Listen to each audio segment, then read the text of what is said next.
Allez, dans ce Plus Actu, on commence avec Didier Drogba, qui a été élu meilleur joueur des 20 dernières années. Alors, selon un sondage réalisé par la Ligue de football professionnel en France, les fans de foot ont désigné Didier Drogba meilleur attaquant du championnat de France des 20 dernières années. Il devance un certain Zlatan Ibrahimovic. Alors, Drogba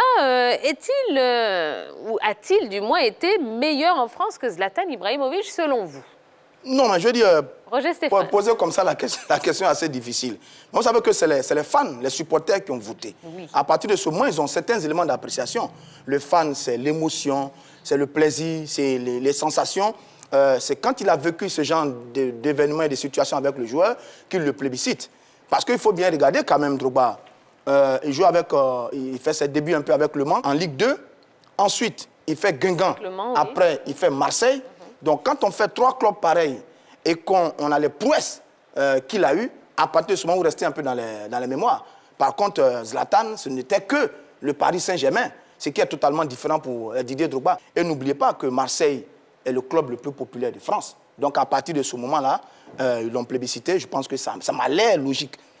Vous comprenez ce choix de Didier Drogba devant des Zlatan Ibrahimovic et autres? Écoutez, moi, je suis ivoirien. Oui. C'est notre Drogba national. Mais de façon objective. Mais il a démontré tous ses talents, que ce soit à Marseille, et à Chelsea. Chelsea avant Didier et Chelsea avec Didier, c'était différent. Il est venu, il a démontré aussi au niveau de l'équipe nationale. Nous avons franchi un palier avec la génération de Drogba avec Didier en tête. Et pour moi, je suis honoré en tant qu'Ivoirien de savoir que les supporters, ce n'est pas les journalistes, c'est les supporters. Ah oui, non, ce sont les fans, oui. là. Hein? Donc, ah, oui. Franchement, je suis d'accord avec ce choix et j'en suis ravi. C'est un honneur pour la Côte d'Ivoire. Ouais. Yellow, quelque chose à ajouter? Zlatan, c'est qui? On ne le connaît pas. On ne le connaît pas. La dernière fois, on lui a posé la question, il demandait qui est Didier Drogba. Zlatan, c'est qui? On ne le connaît pas. Félicitations à Didier Drogba. Bon, allez, on a une réaction sur la page Facebook de la 3. Il y a Blondé Ira Silver qui nous dit par chauvinisme, j'opte pour Drogba. Sinon, Zlatan Ibrahimovic est de loin le meilleur attaquant de la Ligue 1 des 20 dernières années. Et c'est un Ivoirien qui le dit. Eh bien. Bon, ben comme quoi, hein, voilà. Mais alors, pour que tout le monde puisse quand même comparer avec des choses concrètes, à savoir des chiffres, eh bien, notre Dorgelès Kofi va faire son apparition sur le plateau de la Grande Team. Et Dorgelès, oui? Sata. Sata. Yes. Il aime bien le Zion d'ici, le Zion, le paradis du sport. Ouais. Eh bien, aujourd'hui, c'est le 11 mai. Le grand Bob, il adorait le football. Mais on va parler des statistiques de Didier Drogba et de Zlatan Ibrahimovic. D'abord, Didier Drogba, formidable joueur. 3 saisons en Ligue 1, son premier match dans l'élite, janvier 2002, Metz Guingamp 4-2. C'est lui qui marque le premier but pour son équipe. Avec Guingamp 2001-2002, 3 buts en 11 matchs. 2002-2003, 17 buts en 34 matchs. Avec Marseille, 2003-2004, 23 buts en 43 matchs. Total, 43 buts en 98 matchs. Regardons. 88 matchs. 88 matchs. On va regarder Zlatan Ibrahimovic, 4 saisons en Ligue 1 de France avec le Paris Saint-Germain. La première saison 2012-2013, 33 buts en 43 matchs. Deuxième saison, 36 buts en 41 matchs. Troisième saison, 21 buts en 30 matchs. La dernière saison 2015-2016, 43 buts en 41 matchs. Un total de 133 buts en 155 matchs. En 1980, lors de son dernier concert, bien sûr, le King Malé disait: j'ai 2 passions, le reggae et le football. Merci, Dorgelès. Alors, quand vous voyez ces chiffres... Les statistiques nous font mentir un peu. Bon, c'est ça qui est quoi. Mais tentons d'expliquer. Ils font tous les deux... Oh, on ne va pas nier Zlatan quand même, c'est un formidable joueur. Ils font tous les deux 4 ans. C'est bien ça, environ. Ensuite, Zlatan fait... Drogba, 3 ans et... Oui, bon, si vous comptez Guingamp jusqu'à Marseille, bon, ok, 3 ans. Et Zlatan, il a quoi? 155 matchs. Drogba en a 88, si j'ai bien vu. Et ensuite, Zlatan, il joue au Paris Saint-Germain, avec l'effectif du Paris Saint-Germain, qui, sur ces dernières années, n'a pas d'adversaire en France. Absolument. Ce qui n'est pas le même contexte pour Didier Drogba. On aurait placé Drogba à la pointe de l'attaque du Paris Saint-Germain. Mais non. Je vous assure que... mais quand même, ayons du respect pour Je vous dis, Drogba au Real de Madrid. il aurait eu le ballon d'or. Moi, je pense. sûr, D'accord. Je suis Ah ben d'avis oui. avec eux. Ah ben oui. Oui.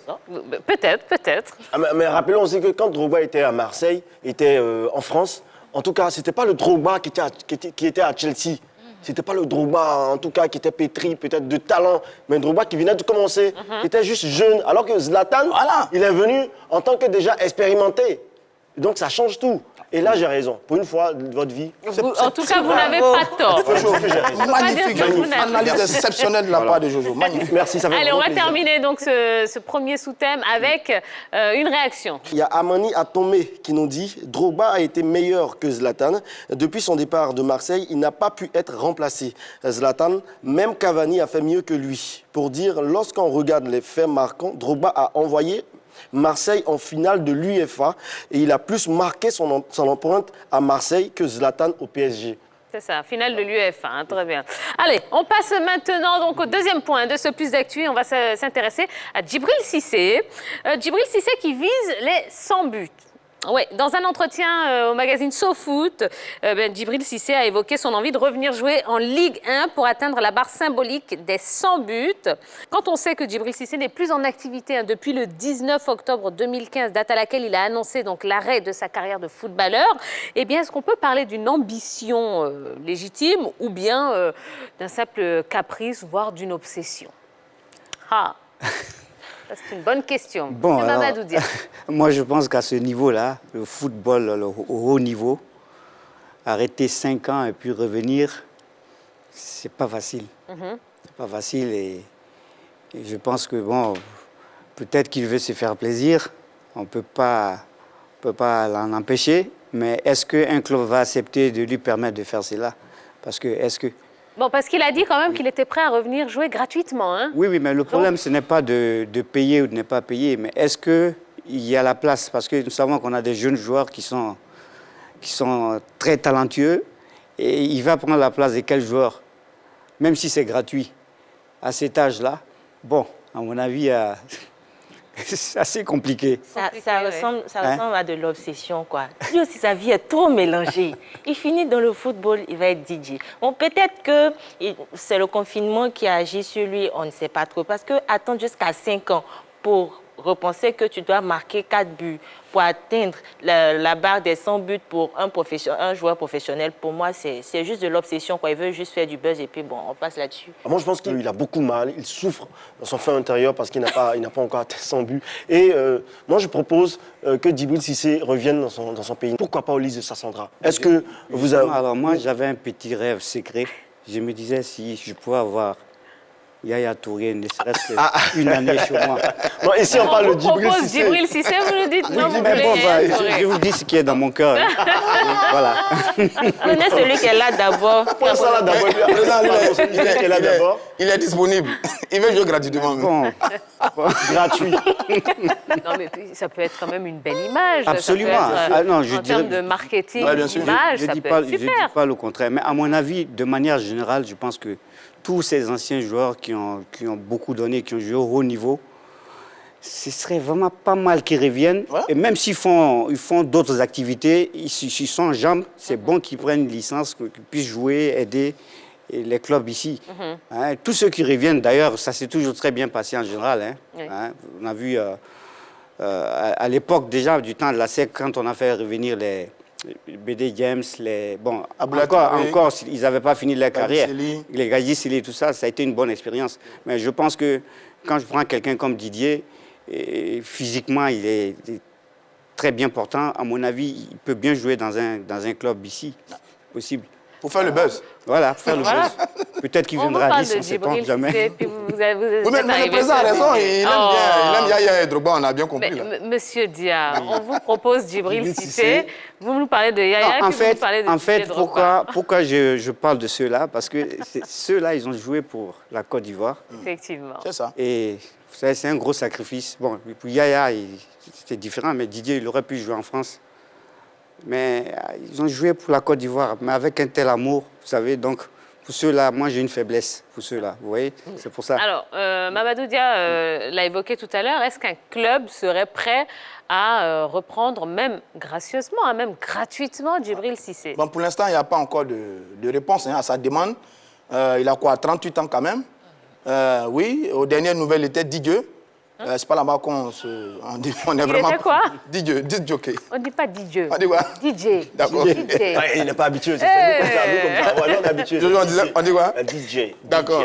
Donc, aux dernières nouvelles, il était DJ. Oui. C'est pas là-bas qu'on performe vraiment. C'est assez compliqué pour lui. 38 ans, mais il y a eu quand même des comebacks au football. Hein. Donc, sait-on jamais. C'est possible. Mais je pense que jouer gratuitement aussi, ça n'existe pas au football. Parce que quoi qu'on dise, il va y avoir un peu de pub, un peu de marketing autour de sa personne. Mais je pense que c'est une obsession. Je suis d'accord avec les autres, c'est une obsession. Parce qu'il est à 96 buts, il va atteindre la barre des 100. Et il dit lui-même, un buteur, c'est l'amour des buts et des barres. Quand on est à 25, on est à 50, quand on est à 50, etc., etc. Donc, il est un peu obsédé. Mais enfin, bref, Djibril a été un bon joueur, mais est-ce qu'il a encore ses repères et sa forme? Bon, ça, c'est un autre débat. Il peut jouer au FC Sion. Là-bas, ils ont besoin de jouer, puis on va avoir des salaires là-bas gratuitement. Oui, oui. Oh, il y a mon yellow. entraîneur qui le veut aussi. Qui ça? Mon entraîneur à Tiguaco, on le veut, hein. Là, ça sera une oui. fête nationale même là-bas. Ah oui. C'est un pays, ben, hein. on va prospecter pour lui en tout cas. Allez, dernier point de ce plus d'actu. On s'intéresse à Alex Morgan. Eh oui, Alex Morgan qui est maman. Tout à fait. Donc, jeudi dernier, hein, l'attaquante star des Yanks, la sélection nationale féminine des États-Unis d'Amérique, a donné naissance à une petite fille qui se prénomme Charlie Elena Carrasco. La footballeuse a tenu à partager cet événement heureux avec ses followers sur Instagram. Alors, c'est pas très courant hein, qu'on parle de ces joueuses de football qui accouchent. En tout cas, c'est suffisamment rare pour qu'on en parle sur le plateau de la grande team, n'est-ce pas, Yellow? Oui, c'est suffisamment rare, mais aux États-Unis, c'est un fait courant, puisque c'est intégré dans les mœurs et c'est intégré aussi dans une convention qui stipule que des joueuses en activité peuvent prendre des grossesses et accoucher sans toutefois perdre leur place dans la sélection pendant 3 mois ou jusqu'à 6 mois. Donc, c'est un fait très courant dans les sélections américaines. Il faudrait dire que sur 11 femmes, il y a 7 ou 8 femmes qui ont pris des grossesses pendant qu'elles étaient en activité. Donc, c'est très courant et félicitations à Morgane. Ce qui est sûr pour la Côte d'Ivoire, c'est moi qui réceptionne les dons. Savon. C'est moi qui réceptionne les dons. Ouais. Est-ce qu'on accepte les Kabakourou là-bas? Non. Ah oui. Réceptionne les dons. L'argent, les bons savons, c'est moi qui... Alors, on se rappelle hein, qu'en février dernier, Alex Morgan, elle s'était entraînée avec la sélection américaine. Elle était enceinte de 6 mois. Hein. On a d'ailleurs l'image, là, voilà, on voit bien avec son beau petit six mois de ventre. grossesse, Voilà. avec, contrôle de balle, frappe au but, là, pied gauche maintenant. Magnifique, elle a toutes ses grandes qualités. Parce que d'ailleurs, elle était toujours en train de se préparer parce qu'elle visait les Jeux Olympiques. Elle vise revenir très tôt dans la compétition pour participer aux Jeux Olympiques qui sont reportés à 2021. Donc, elle garde un peu la ligne. Mais on parle beaucoup de Rapinoe, mais c'est la vraie star du football américain, ça, Alex Morgan. Magnifique, celle-là. C'est le vrai patron, le vrai leader du football féminin du côté des États-Unis. Donc, elle a envie de revenir dans la compétition très, très vite après son accouchement pour ne pas louper les Jeux Olympiques 2021. Est-ce que le message aussi qu'elle n'essaye pas de lancer, c'est que, voilà, on peut être une athlète, hein, mais on n'en reste pas moins une femme. Et en tout cas, c'est le message que je comprends hein, dans le fait de s'entraîner encore avec 6 mois de grossesse, etc. Ben voilà, un bel je crois exemple. que ça cloue le bec à tous ces hommes machos. Hein? Oui, il y a des hommes qui N'est-ce sont... pas, Roger Stéphane? Effectivement. On a regardé les Ah, Non, ben, parce bien que sûr. je vous ai entendu dire, oui, elle a encore tout, elle n'a rien perdu. Pourquoi elle n'aurait perdu? Parce qu'elle est enceinte, donc elle perd son Mais c'est pas football. facile quand même. Hein. Non, non, c'est pas méfiez-vous. facile. Mais ici, c'est un bel exemple. Hein, parce qu'il y a des femmes dans mon quartier, lorsqu'elles sont enceintes, franchement, même pour aller à la boutique, c'est difficile. Ah, ça. Pour marcher, c'est difficile. Mais là, elle joue encore au foot avec son ventre. C'est merveilleux. C'est beau. Ah, c'est beau. C'est hein. beau, c'est beau. Allez, quelques stats hein, sur Alex Morgan et c'est notre Dorgelès qui va venir nous les donner. Ja Rastafari. Ya. Alex Morgan, statistique formidable joueuse. D'abord en club, séquent, 2 buts en 122 matchs joués en sélection avec les États-Unis, 73 buts, 125 matchs. Palmarès, elle est championne olympique en 2012 avec les États-Unis, vainqueur de la Coupe du Monde féminine 2015 et 2019, deuxième du classement The Best joueuse FIFA 2019. Ne vis pas pour que ta présence se remarque, mais pour que ton absence se ressente. King Marley, One Love. Merci. Florilège de King. Allez, rapidement. Il va faire poésie, lui, là. Rapidement, qu'est-ce qu'on peut dire quand on voit ces chiffres d'Alex Une Morgan? athlète de très haut niveau, mais ses entraînements ne sont pas fortuits parce que ces entraînements sont conseillés par rapport à leur carrière sportive et par rapport au développement de la grossesse. Parce que selon les dits du docteur de la sélection américaine, une joueuse professionnelle doit subir au moins 5 jours d'entraînement sur 7 pour qu'elle garde le cap et pour ne pas qu'elle tombe en dépression. Donc, ce n'est pas fortuit qu'elle s'entraîne et tout. Voilà. Oui, mais qu'elle change le nom de son bébé. Hein. Pourquoi? Bah, le bébé s'appelle Charles. Non, Charlie. Oh, Charlie, ça c'est en Elena. anglais, mais Charles, c'est en français. Non, Charlie. I-E à la fin. Est-ce qu'on dit Charlie en français? Mais absolument. Bah, Charlie, ça n'existe comment pas. tu dis ça déjà? Tu vois, Je ne sais pas trop. Hein. Il y a Charles. J'aurais voulu quoi? Pour les noms Charles, je sais vraiment. Et Mamadou, c'est quoi ça en français? Mamadou. Oui. En français. En français, ça fait Maman. Merci. Je n'ai pas compris, mais bon. Et Mamadou en français, c'est Maman. D'accord, Bonjour. merci beaucoup. Merci. Allez, on va se laisser quelques petites minutes. On va marquer une toute petite page de publicité. Ne bougez surtout pas parce qu'on a encore plein de choses à vous proposer. Il y aura causerie, il y aura le buzz avec Yellow, il y aura le débat, un débat qui parle aujourd'hui de la FIF. Hein, et on a voulu vous poser une question. Les joueurs doivent-ils être électeurs lors de cette élection à la présidence de la FIF? Donc vous avez le temps de la pub pour aller sur la page Facebook de la 3 pour nous laisser un petit commentaire. Et puis on est toujours en compagnie de notre invité Mamadou Dia, le président de l'IS de Sassandra. Voilà, et si vous avez des questions à lui poser, eh bien ça se passe également sur la page Facebook. Voilà, ne bougez pas, on revient juste après ceci.